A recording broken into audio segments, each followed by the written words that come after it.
If MLP has a hidden talent, it's taking an otherwise lame-sounding concept and making an enjoyable story out of it. My Little Pony, Hard to Say Anything, starts with the CMCs finding out that Big Mac is smitten with Sugar Belle from Starlight's cult. But before Marble Pie can finish picking up the broken shards of her heart, Big Mac's lady is being poached by a foppish pretty boy named Featherbangs. Making an entire episode about a guy's first crush is the kind of thing that sounds too lame for Leave It to Beaver. And yet this episode pulls it off, with comedy. Heartache is just so amusing.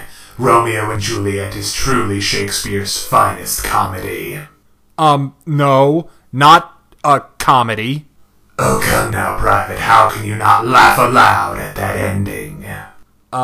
So, first off, the episode is extremely self-aware. They poke fun at the big, over-the-top romantic gestures people do in fairy tales and modern movies, and they have them backfire spectacularly. They're also very aware of the show's past, like Big Mac's unfortunate history with love potions. But the star of the episode is without a doubt Featherbangs. It's entirely possible that his Equestria Girls equivalent is Justin Bieber. It's clear he's narcissistic, self-absorbed, and the antagonist of the story, but he's also not a monster. You mean boy bands aren't monsters? Not usually, Sergeant. Anyway, he works as an antagonist not because he's malicious, but because he's so clearly an imminent threat to Big Mac's romantic ambitions. Rivalry is inevitable, and that rivalry comes to a head during the best moment of the show, its musical number. It's a hilarious parody of stupid love songs from both country and pop.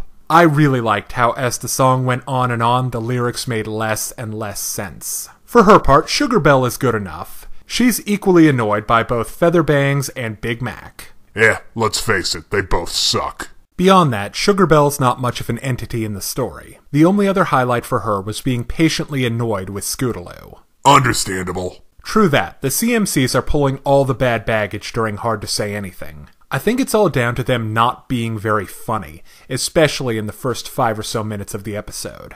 They're all doing that super duper hyper thing, and frankly, that's just not funny. Things do pick up considerably once they reach Starlight Town. Speaking of, I was fairly disappointed with how little they used the characters there other than Sugar Belle. There are only some brief background appearances. Although there is one really good joke about the town's size by Sugar, so it's not a complete loss. Finally, the dialogue in this episode was very well done. It's been a long time since I've seen an episode of MLP that's so dependent on what the characters are saying to deliver the comedy. Most of the time they rely on cartoon antics or non-sequiturs, but witty banter?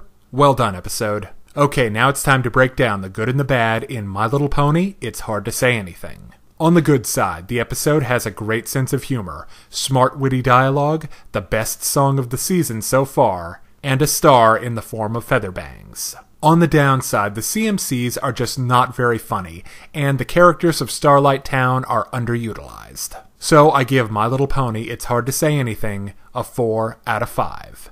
Now if you're interested in more reviews of anime, movies, TV shows, comic books, or video games, check out my channel on YouTube at StupidPrivate913, or find my Facebook and Deviantart pages for video updates and more. Thank you for watching. Hey kids, today's show is brought to you by the letter 4 and the number potato! I'm a stupid private.